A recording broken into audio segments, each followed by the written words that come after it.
ರಾಷ್ಟ್ರ ಕ್ರಾಂತಿ ನ್ಯೂಸ್ಗೆ ಸ್ವಾಗತ. ಡಿಸಿಸಿ ಬ್ಯಾಂಕ್ ನಿರ್ದೇಶಕನ ವಿರುದ್ಧ ಭ್ರಷ್ಟಾಚಾರದ ಬಾಂಬ್ ಸಿಡಿಸಿದ ಪಂಚಾಕ್ಷರಿ. ಲಂಚ ಪಡೆದಿಲ್ಲ ಅಂದ್ರೆ ದೇವಸ್ಥಾನದಲ್ಲಿ ಪ್ರಮಾಣ ಮಾಡುವಂತೆ ಓಪನ್ ಚಾಲೆಂಜ್. ತುರುವೇಕೆರೆಯಲ್ಲಿ ರೈತರಿಗೆ ಕೋಟಿ ವಂಚನೆ ಮಾಡಿದ ಆರೋಪ.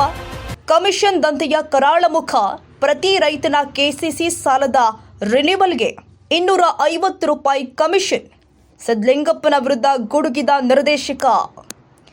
ಸಹಕಾರ ಸಂಘಗಳು ರೈತನ ಪಾಲಿನ ಆಶಾಕಿರಣವಾಗಬೇಕಾಗಿತ್ತು. ಆದರೆ ತುರುವೇಕೆರೆ ತಾಲೂಕಿನಲ್ಲಿ ಡಿಸಿಸಿ ಬ್ಯಾಂಕ್ ನಿರ್ದೇಶಕರು ಮತ್ತು ಅಧಿಕಾರಿಗಳು ಸೇರಿ ರೈತರ ಪಾಲಿಗೆ ಯಮನಂತಾಗಿದ್ದಾರೆ ಎಂಬ ಗಂಭೀರ ಆರೋಪ ಕೇಳಿ ಬರ್ತಾ ಇದೆ.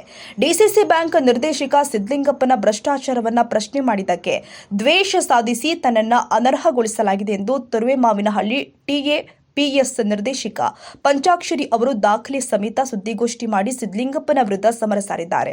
ಪಂಚಾಕ್ಷರಿ ಅವರ ಆರೋಪದ ಪ್ರಕಾರ ತಾಲೂಕಿನ 24 ಪಿಎಸ್ಸಿಎಸ್ ಸಂಘದಲ್ಲಿ ಸುಮಾರು 25,000 ರೈತರಿದ್ದಾರೆ. ಪ್ರತಿ ರೈತನ ಕೆಸಿಸಿ ಸಾಲದ ರಿನಿವಲ್ಗೆ ತಲಾ ₹250ನಂತೆ ವರ್ಷಕ್ಕೆ 50 ಲಕ್ಷ ಅಂದ್ರೆ 5 ವರ್ಷಕ್ಕೆ ಬರೋಬ್ಬರಿ ₹2.5 ಕೋಟಿಗೂ ಅಧಿಕ ಹಣವನ್ನ ನಿರ್ದೇಶಕ ಸಿದ್ದಲಿಂಗಪ್ಪ ಲೂಟಿ ಮಾಡಿದ್ದಾರೆ ಎನ್ನಲಾಗ್ತಾ ಇದೆ. ಅಷ್ಟೇ ಅಲ್ಲದೆ ಸ್ವತಃ ಪಂಚಾಕ್ಷರಿ ಅವರೇ ಈ ಹಿಂದೆ ಸಾಲದ ರಿನಿವಲ್ಗಾಗಿ ₹80,000 ಲಂಚವನ್ನ ಸಿದ್ದಲಿಂಗಪ್ಪ ಅವರಿಗೆ ನೀಡಿದ್ದಾಗಿ ನೇರವಾಗಿ ಆರೋಪಿಸಿದ್ದಾರೆ. ಇಲ್ಲಿ ಭ್ರಷ್ಟಾಚಾರ ಎಷ್ಟು ಮಿತಿಮೀರಿದೆ ಅಂದ್ರೆ ಸತ್ತವರ ಹೆಸರಲ್ಲೂ ಸಾಲವನ್ನ ರಿನಿವಲ್ ಮಾಡಲಾಗಿದೆ. ಲೋಕಮನಹಳ್ಳಿಯ ಗಂಗಮ್ಮ, ಮಾವಿನಹಳ್ಳಿಯ ಸಿದ್ದಗಂಗಮ್ಮ ಅವರಂತಹ ಮೃತ ವ್ಯಕ್ತಿಗಳ ಹೆಸರಲ್ಲಿ ₹1,000 ವಿತ್ ಡ್ರಾ ಮಾಡಲಾಗಿದೆ. ಈ ಮಹಾವಂಚನೆಗೆ ಡಿಸಿಸಿ ಬ್ಯಾಂಕ್ ಸೂಪರ್ವೈಸರ್ ಹರ್ಷ ಅವರೇ ನೇರ ಹೊಣೆ ಅಂತ ಆಕ್ರೋಶ ವ್ಯಕ್ತವಾಗ್ತಾ ಇದೆ. ಇತ್ತ ಎಫ್ಡಿ ಹಣ ಇಟ್ಟಿರುವ ರೈತ ಮಹಿಳೆಯರು ಕಣ್ಣೀರು ಹಾಕ್ತಾ ಇದ್ದಾರೆ. ಅವಧಿ ಮುಗಿದ್ರೂ ಹಣ ಹಿಂತಿರುಗಿಸ್ತಾ ಇಲ್ಲ. ಮಗಳ ಮದುವೆಗೆ ಹಣವಿಲ್ಲದೆ ರೈತನೊಬ್ಬ ಆತ್ಮಹತ್ಯೆ ಎಚ್ಚರಿಕೆ ಕೊಟ್ಟಿದ್ದಾನೆ.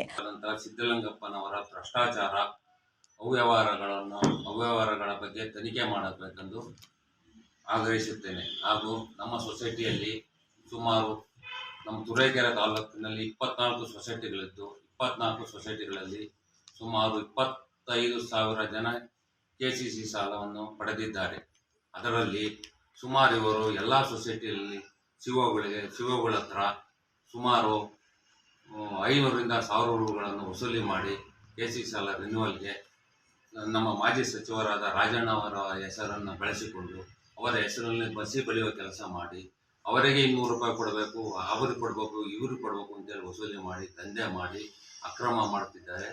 ಇದನ್ನು ನಾನು ಕಂಡುಹಿಡಿದು ನಮ್ಮ ಸೊಸೈಟಿಯಲ್ಲಿ ₹80,000 ಅವರು ನನ್ನ ಚುನಾವಣೆಗೋಸ್ಕರ 10 ಲಕ್ಷ ನಿಮ್ಮ ಸೊಸೈಟಿಗೆ ಬಂಡವಾಳ ಹಾಕಿದ್ದೇನೆ ಅಂತ ಹೇಳಿ ಅಕ್ರಮವಾಗಿ ನಮ್ಮ ಹತ್ತಿರ ₹80,000 ನನ್ನ ಹತ್ರ ತೆಗೆದುಕೊಂಡು ಹೋಗಿದ್ದಾರೆ. ನಾನು ನಮ್ಮ ಸೊಸೈಟಿಯಲ್ಲಿ ಹಂಗೆಲ್ಲ ರೈತರ ರಿನ್ಯೂವಲ್ಗೆ ಹಣವನ್ನು ವಸೂಲಿ ಮಾಡಿಕೊಳ್ಳೋದಕ್ಕೆ ಆಗೋದಿಲ್ಲ ಅಂತ ಹೇಳೋದಕ್ಕೆ ನಮ್ಮ ನಿರ್ದೇಶಕರನ್ನೆಲ್ಲ ಮಿಸ್ಗೈಡ್ ಮಾಡಿ ಅವರ ಹತ್ತಿರ ನನ್ನ ಮೇಲೆ ಅಪವಾದ ಹೊರಿಸಿ ನನ್ನನ್ನು ಅಧ್ಯಕ್ಷ ಸ್ಥಾನದಿಂದ ಮತ್ತು ಡೈರೆಕ್ಟರ್ ಸ್ಥಾನದಿಂದ ಅನರ್ಹಗೊಳಿಸಿದರು. ಇದರ ಬಗ್ಗೆ ಸರ್ಕಾರದಲ್ಲಿ ಸೂಕ್ತವಾದ ತನಿಖೆ ಆಗಬೇಕು. ರೈತರ ಸಾಲವನ್ನು ಸನ್ಮಾನ್ಯ ರಾಜಣ್ಣರವರು ₹1 ದುಡ್ಡನ್ನು ತಂದೆ ರಿನ್ಯೂವಲ್ ಮಾಡಿಕೊಡ್ತಾರೆ. ಇವರು ಇದನ್ನು ದಂಧೆ ಮಾಡುತ್ತಿದ್ದಾರೆ. ಈ ಹಣ ಯಾರ ಜೋಬಿಗೆ ಹೋಗುತ್ತದೆ, ಎಲ್ಲಿ ಹೋಗುತ್ತದೆ? ಸುಮಾರು 25,000 ಜನರಲ್ಲಿ ₹200 ನನಗೆ ನಮ್ಮ ಸೊಸೈಟಿಯಲ್ಲಿ ತೆಗೆದುಕೊಂಡು ಹೋಗಿದ್ದಾನೆ. ₹200 ಅಂತೆ 25,000 ಜನಕ್ಕೆ 1 ವರ್ಷಕ್ಕೆ 50 ಲಕ್ಷ ಆಗುತ್ತೆ. ಸುಮಾರು 5 ವರ್ಷಕ್ಕೆ 2.5 ಕೋಟಿ ದುಡ್ಡಾಗುತ್ತೆ.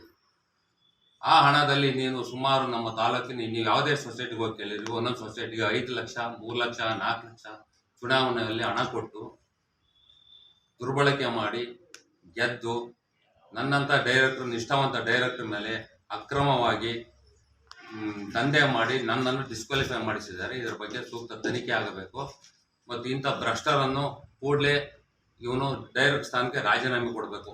ಇವನು ಸತ್ಯ ನಾನು ಹಣ ತೆಗ್ದಿಲ್ಲ, ನಾನು ಹಣವನ್ನು ತಗೊಂಡಿಲ್ಲ, ಇವ್ರ ಹತ್ರ ನಾನು ಕೆಸಿಸಿ ಸಾಲ ರಿನ್ಯೂವಲ್ಗೆ ಹಣ ಲಂಚ ಪಡೆದಿಲ್ಲ ಅಂದರೆ ಅವರು ಆಂಜನೇಯ ದೇವಸ್ಥಾನ ಹತ್ರ ಬಂದು ಅವನು ದೇವ್ರ ಮೇಲೆ ಹಾರ ತಗೊಂಡು ಪ್ರಮಾಣ ಮಾಡೋಕೆ ನಾನು ಮುಟ್ಟಿಲ್ಲ ಅಂತ ನಾನು ಸಹಿತ ಬಂದು ಮಾಡ್ತೀನಿ. ಹಾಗೆ ನಮ್ಮ ಜಿಲ್ಲಾ ಯೂನಿಯನ್ ಉಪಾಧ್ಯಕ್ಷರಾದ ವಿಜಯಕುಮಾರ್ ಅವರು ₹200 ನನಗೆ ಎತ್ತಿಕೊಡೋಣ, ಅವ್ರು ನಮ್ಮ ಸೊಸೈಟಿಗೆ 15 ಲಕ್ಷ ಬಂಡವಾಳ ಹಾಕಿದ್ದಾರೆ, ಅವ್ರಿಗೆ ಕೊಡಬೇಕು ಅಂತೇಳಿ ₹80,000 ದುಡ್ಡನ್ನು ಕೊಡಿಸಿದ್ದಾರೆ. ಅವರೂ ಸಹ ಸತ್ಯಾಸತ್ಯತೆ ಇದನ್ನು ನಮ್ಮ ಮಾವಿನಹಳ್ಳಿ ಗ್ರಾಮ ದೇವತೆ ಮಾವಿನಹಳ್ಳಮ್ಮಗೆ ಹಾರ ತಗೊಂಡು ಅವರು ಪ್ರಮಾಣ ಮಾಡಲಿಲ್ಲ, ಎತ್ಕೊಟ್ಟಿಲ್ಲ ಅಂತ ಇವರಿಬ್ಬರು ಕೂಡ ₹200 ಪಡಿತಾವ್ರೆ ಅನ್ನೋದು ದಾಖಲೆ ನಾನೇ ಕೊಟ್ಟಿದ್ದೀನಿ. ಆಮೇಲೆ ಅವರು KCC ಲೋನ್ಗೆ ಹಾ. 200 ರೂಪಾಯಿ ಹಾ. DC ಬ್ಯಾಂಕ್ ನಿರ್ದೇಶಕರು ಹಾ. ಸಿದ್ಲಿಂಗಪ್ಪ ಅವ್ರು ತಡೀತಾವ್ರೆ. ನಾನೇ ಕೊಟ್ಟಿದ್ದೀನಿ. ಯಾವ ರೀತಿ ತಡೀತಾವ್ರೆ? ಯಾವ ರೀತಿಯಿಂದ ನಾನು ಸೊಸೈಟಿ ಬಂಡವಾಳ ಹಾಕಿದ್ದೀನಿ. ನನಗೆ ರೈತರಿಂದ ಎಲ್ಲ ಸೂಪರ್ವೈಸರ್ಗಳಿಂದ 200 ರೂಪಾಯಿ ವಸೂಲಿ ಮಾಡಿ ನಮ್ಮ ಸೊಸೈಟಿ ನಾವು ಆಲ್ರೆಡಿ ಕೊಟ್ಟಿದ್ದೀವಿ.